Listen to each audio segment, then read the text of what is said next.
4-0 last Sunday. Let's make it 5-0 this Sunday, week 14, with my 5 favorite picks. We got 3 player props, 1+ money line, and a pick against the spread. Welcome to the channel. My name is Peter Apple, and my goal is to give you the best free picks with the best free analysis that I can muster. And I do apologize for releasing this a day late. Normally, every Sunday video is going to come out on Friday, but on Friday, my terrific editors were tied up with personal stuff. And then this morning, on my baseball podcast, the Just Baseball Show, we interviewed ESPN's Buster Only, so it's coming out a little bit later than I normally like to, but I'm still getting you some winners. And the best way to support all of these free picks, all I ask, smash the like button, hit that subscribe button so you never miss a video, and make sure to comment down below. What are your thoughts on all of these plays? Do you need some advice on plays of your own? Let me know. Would love to answer those in the comment section below. And before we get to the picks, a reminder that you can find all of my plays on BetMGM. Just remember to use code JUSTGridiron if you're new, because if your first pick loses, you get it all back in bonus bets up to $1,500. It is an absolute no-brainer. Pick your favorite play from this video. If you're new to BetMGM, use code JustGridiron first. And if it loses, again, you get it all back in bonus bets, whatever you wagered, up to $1,500. Let's start with the player props, because the analysis for those is going to be a little bit shorter than the full game analysis for my picks against the spread and those money lines. And you'll see a common theme here with these props, as all of them are quarterback rushing yards props. And I don't mean to pat myself on the back, but sometimes you gotta. We've been crushing this market this season, and these 3 show a ton of value. And we're going to start with my absolute favorite, the one that is showing the most value of any quarterback's rushing prop I've given you this season. And it makes it a little bit more interesting because this quarterback rarely runs, but he has the easiest, and I mean easiest, matchup on the ground for NFL quarterbacks, and that is Sam Darnold of the Seattle Seahawks. So, on the surface, it might seem dumb to back a guy who rarely runs. He's near the bottom of the league in scrambles and has only tallied 1 or more yards in 5 of 12 games this year, a 42% hit rate. However, if you're a veteran of this channel, you know that those are the overs I like to attack. You know that those are the overs that we have success with. I don't want to look at a last 5, a last 10 chart where a guy's been over in 7 or 8 times. The traders on the other side of your screen know that to be the case. And maybe they're telling you something when a guy has hit it that many times. I want to look for the guy who hasn't hit it, but has a great matchup, so the pendulum can finally swing that way, right? And also, if you're a veteran of this channel, you know that we like to attack the Falcons when it comes to rushing yards. It's typically a winning formula because Atlanta has allowed the second most quarterback scramble attempts and the most scramble yards in the NFL, making them extremely vulnerable to quarterback movement. We saw it firsthand last week, right, with Tyrod Taylor. 44 yards on 8 carries, averaging 5.5 yards per attempt. The week before, Tyler Shuck led the Saints in rushing yards, even over his running backs. This Falcons defense plays zone at the 9th highest rate in the NFL, which opens up a lot of pockets for these quarterbacks to find, tons of room to work with. These wide gaps, they almost say, well, I have to take advantage if they're going to give it to me. And with a number at just half a rushing yard, 1 scramble is enough for Darnold to clear this. Structurally, one of the strongest types of quarterback rushing overs. And I don't think kneel downs are going to matter here, because 1 big gain, like the Falcons are giving up, likely shields us from this with just half a rushing yard. Now, he hasn't scrambled all that often, but he still has the athletic ability and the mobility and the willingness to take yards when they are there. Last year with the Vikings, he was over this line in 14 of 18 games, but this year, he hasn't really needed to. You can just throw it up to JSN. But the Falcons do have A.J. Terrell, who they'll stamp on him, and when those wide receivers are covered, taking off against the Falcons, it's easy yards right in front of you, Darnold. Get on your horse. And now, again, I think he's going to go over. Just so you guys know, for my player prop projections, normally I fire when I see at least a 5-yard buffer between my model and the projections. But I project Darnold for 8 yards here, which is not quite a 2-unit play, which would be a 10-yard buffer. but it's certainly enough to upgrade it to a wager where I'm winning 1.5 units instead of the standard 1 unit play. So give me Sam Darnold, get us 1 rushing yard against a team allowing quarterbacks to run at will. Sam Darnold over half a rushing yard to win 1 unit. Our next player prop is another quarterback rushing yards total. And this one is a bit more risky because we're dealing with injury concerns, but it's another incredibly easy matchup to take advantage of. And the line is so low that we can get it on one singular carry. Now, a few weeks ago, we found out that Daniel Jones, quarterback of the Colts, had a fractured fibula and that he's been playing through it for a while now. Due to this, rushing yards lines have plummeted, especially after last week when he only ran one time for 1 yard against the Texans. And now it makes sense. On the surface, a guy's dealing with a major leg injury, so he's not expected to be mobile. And we've seen that a lot with Jones this season. A line that he cleared in 80% of games last year has dropped to just 50% over 6 games. And again, in his last game against Houston, ran for just 1 yard. But that makes sense that he would only run for 1 yard against Houston. They're great against quarterbacks scrambling. The Chiefs, who are in the middle of the pack, he ran for 16 yards the week prior. Still had that fractured fibula then. And then the week prior, where he still had a leg injury, he ran for 53. I'm not buying that he's suddenly immobile and can't move, especially when he was a full practice participant throughout the week. And that's why I think it's a good idea to buy low on him, because everybody's afraid of this leg injury. And it is certainly something to monitor. But 5.5 rushing yards against the Jags. Remember when we took Davis Mills, who almost never runs, also for the Texans? He had this exact same line, 5.5 yards, and he ended with 20. I'm not asking Daniel Jones to get 20 here, but I am in the double digits when it comes to projections for Jones's rushing yards, because Jacksonville has allowed the 10th most scramble attempts, a defense that just naturally invites quarterbacks to run the football. Now, it's not quite as inviting as the Falcons, but the point is, when they do run, it's often for a lot of yards. They allow 8 yards per scramble. For example, Cam Ward last week only ran the ball 1 time, 7 yards. Davis Mills, again, 3 times for 20 yards. That's not 5 carries for 20 yards. He only ran the ball 3 times with a long of 14. Jacoby Brissett did the exact same thing 2 weeks ago. 3 carries for 20 yards. I'm not saying he's going to break off 5 runs, but the reason I like it is, if he does decide to run, those yards are going to be there for him. And he's shown he's mobile enough to take off and run when it presents itself. And Jacksonville's defense invites it. At just 5.5 rushing yards, I think he clears it with 1 run. And if he runs more than once, I think he will have no issue clearing this line. Give me Daniel Jones over 5.5 rushing yards. Now, for our last prop, we're going to look at a quarterback tight end hybrid. When he takes the ball, he runs. And that is probably easy to guess, because who else is a quarterback tight end hybrid in the league? That is Taysom Hill of the New Orleans Saints. So this is one I actually wrote down when I was watching the Saints game last week, because we took Devin Neal, remember last week, over 32.5 rushing yards, and he ended with 47, right? We hit our bet. But if you watch that game, it didn't look good. I mean, it took a big second half for him to even get there. He averaged 3.4 yards a carry against a bad Dolphins run defense. And now on the season, he's averaging 3.5 yards per carry. And he's only had 1 run over 10 yards all season. Now, it's not a big sample, but when he had a big sample, it's not like he exactly took advantage of it. The Saints are still without Alvin Kamara. They're still without Kendre Miller. So their backfield is Devin Neal, Evan Hull, who saw his first 5 carries of the season with the Saints in last week's game, and he had 15 yards, wasn't exactly explosive, and then Taysom Hill, right? And Taysom Hill, we talked about him last week. It's not like he's been super effective this year, but I do feel like this is a game where the Saints kind of open the playbook and get creative with a division rival on the road with nothing to lose. And this is another defense that invites scrambles. The Tampa Bay Buccaneers, they've allowed the 2nd highest scramble rate in the NFL.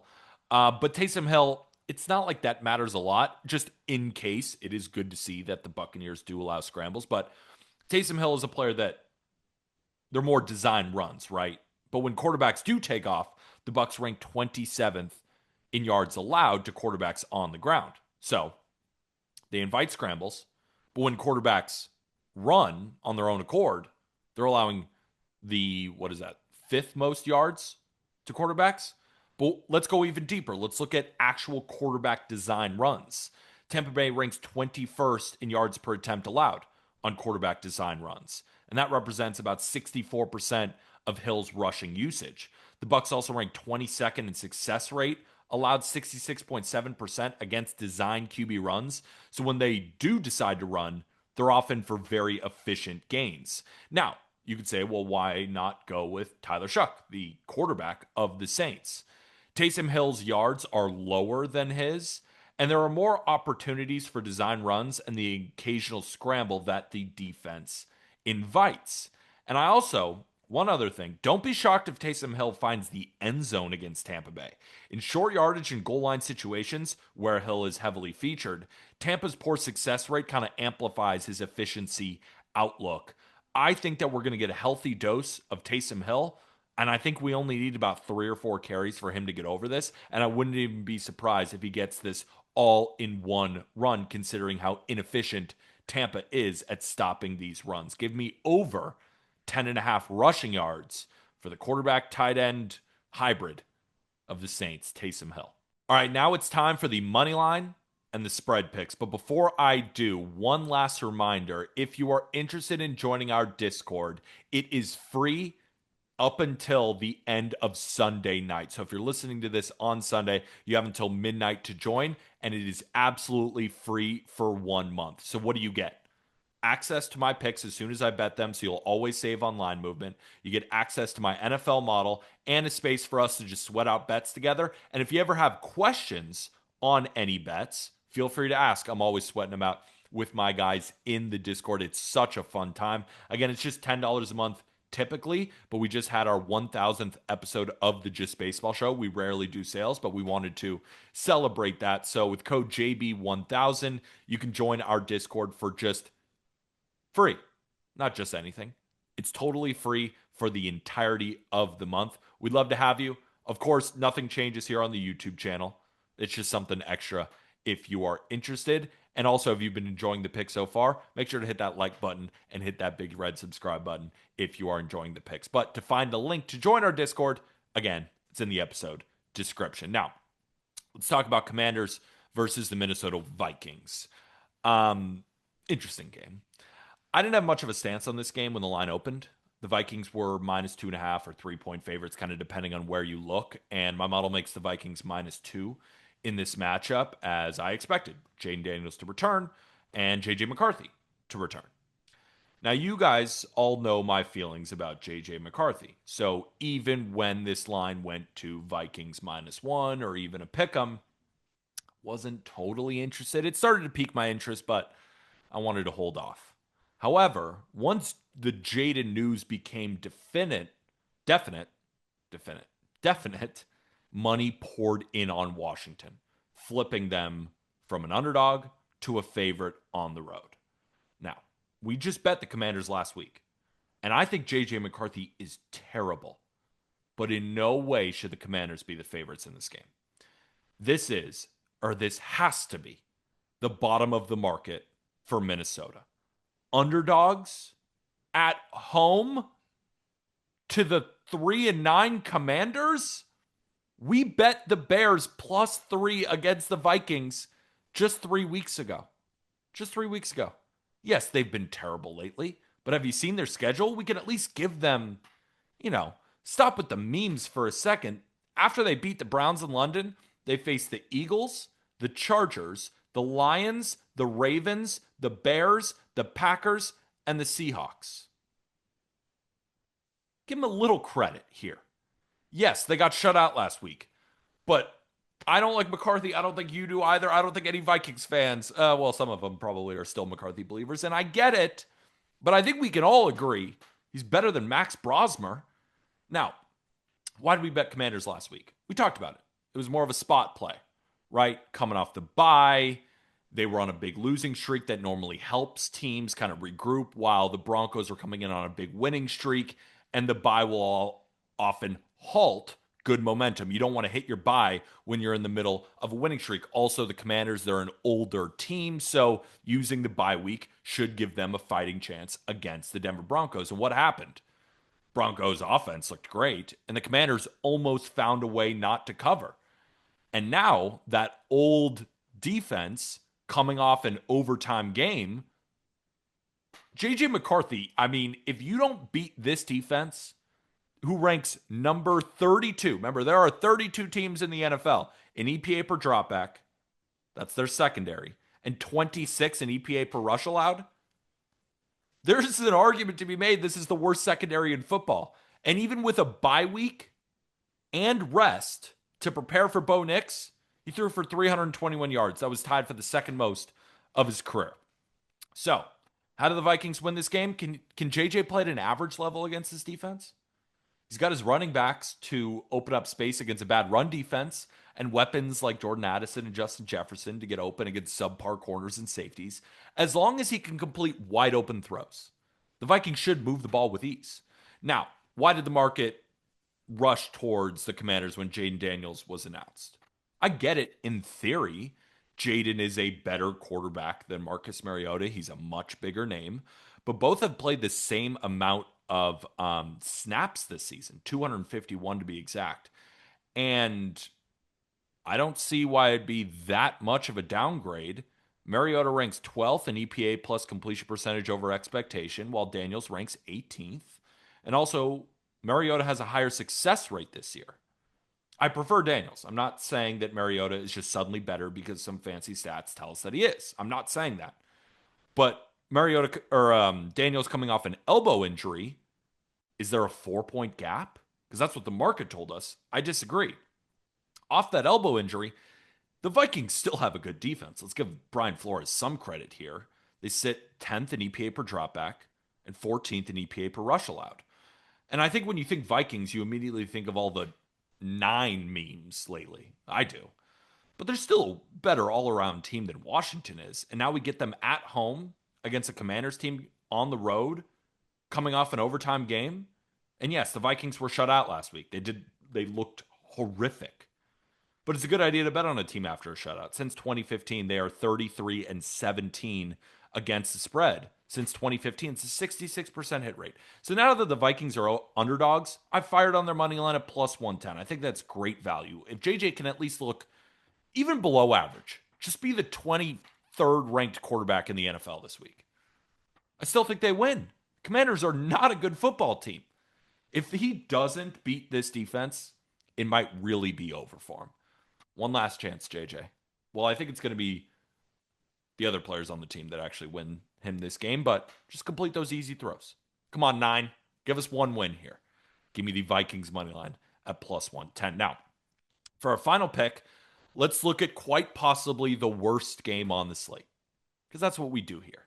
We don't bet all these fancy wide receivers and running backs and quarterbacks and take big, heavy favorites. No, we deal in the trenches, and that's exactly what this game is going to look like, but one team is going to dominate the trenches, and that's how they're going to win. I want to look at the Cleveland Browns taking on the Tennessee Titans in Cleveland. It's supposed to be cold, disgusting.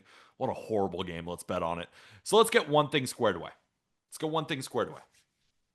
Do you agree that the Titans are the worst team in the NFL?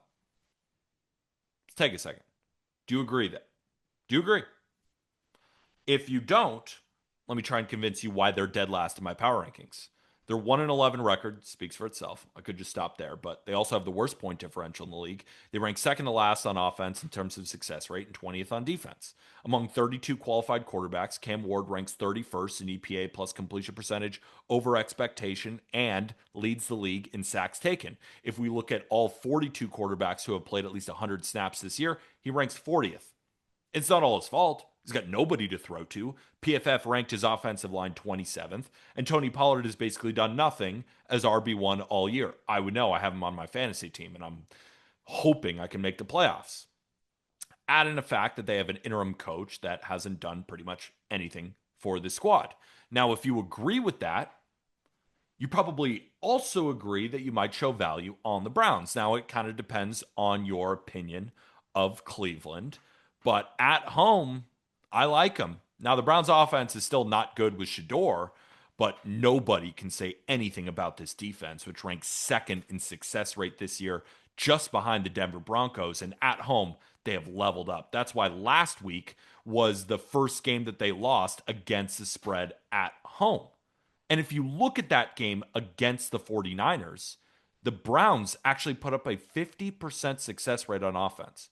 It's the highest of the season for them, or at least one of the highest. I'd have to go back and look exactly, but I know it was one of their best offensive performances from a success rate lens. But if you watch that game, fumbles, horrible special teams gave open areas for the 49ers where almost all of their drives were within their own 40-yard line. So when you set a game up like that, it's going to look like a blowout, even though the Browns actually outgained the 49ers last week. But let's get back to that defense. On the ground, they limited rushers to 3.7 yards per carry at home.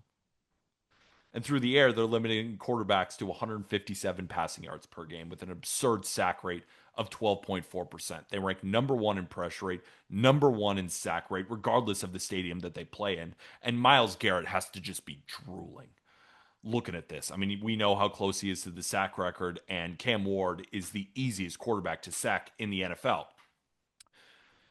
Besides my numbers, the reason I really wanted to attack this, and even if I didn't show quite enough value, which I do, to fire for a 2-point edge, I wanted to fade the Titans. So last week, I watched that Jags-Titans game. Why? Well, we have Jacoby Myers over 775 receiving yards as one of my season-long player props. So I thought I'd watch the game. You know, I just love football. Might as well watch some football. And it looked to me like the Titans phoned it in. Phoned it in against the Jags, which I was shocked by. I know they're 1-10, so you know you're going to get that. But that's a divisional opponent at home. Do I think they now buy in going on the road, now 1-11 against this defense in frigid temperatures? No, I do not. I think it's going to be another game where they just don't show up. Now, I think a common theme that you're going to hear when you hear anyone talk about this game is how can you lay 4 points with Shador Sanders? Now, I get that. It's not like Shador is any good. But what I'm laying 4 points with is this defense and this run game. I mean, Judkins has looked great. And can Shador look okay against this 24th ranked defense by EPA per rush, which, again, opens up lanes for Judkins and allows Sanders to make easy passes, right? As the Titans are allowing a 69.1% completion rate to quarterbacks this year. That's the fourth worst mark in the NFL. Did you see Trevor Lawrence last week? It was easy for him. What have we said about Trevor Lawrence all season long? He's so unbelievably inconsistent. That looked like his best game of the season, and he made the Titans defense look like a JV squad. Now, I don't expect Shador to do that, but I also don't expect the Browns to win by 22 points like the Jags did. We just got to win by 5 or more. Now, I make the Browns 5.9 favorites in this matchup, minus 5.9, just a touch under 6, which might seem a tad high, but I have the Titans power ranked dead last and pretty far down there. And the Browns in the low 20s. It's not like I think the Browns are that great. And I include home field, which gets me to Browns minus 6, basically. So I took Cleveland at minus 4, minus 105 instead of paying for an expensive 3.5 because I think they win by a touchdown or more anyway. I'll take minus 105 on minus 4 with Cleveland. Yeah, they probably beat the living crap out of the Titans, and Titans just phoned it in for the second half. Browns cruise to an easy victory. Give me Cleveland minus the 4 on Sunday. So those are my 5 picks. What do you think? Some quarterback rushing yards props, or even betting on Taysom Hill, betting on J.J. McCarthy and Shador Sanders. What could go wrong? But you guys know how we've been winning is betting ugly. So hopefully you enjoy. Again, if you want to join the Discord for the free month, feel free to do so. The link is in the episode description using code JB1000. But even if you don't want to join, no problem at all. All this content is free, and all I ask for a return, like, comment, and hit that big red subscribe button. And the only thing that we have to remember, and it's very important, it's not gambling advice.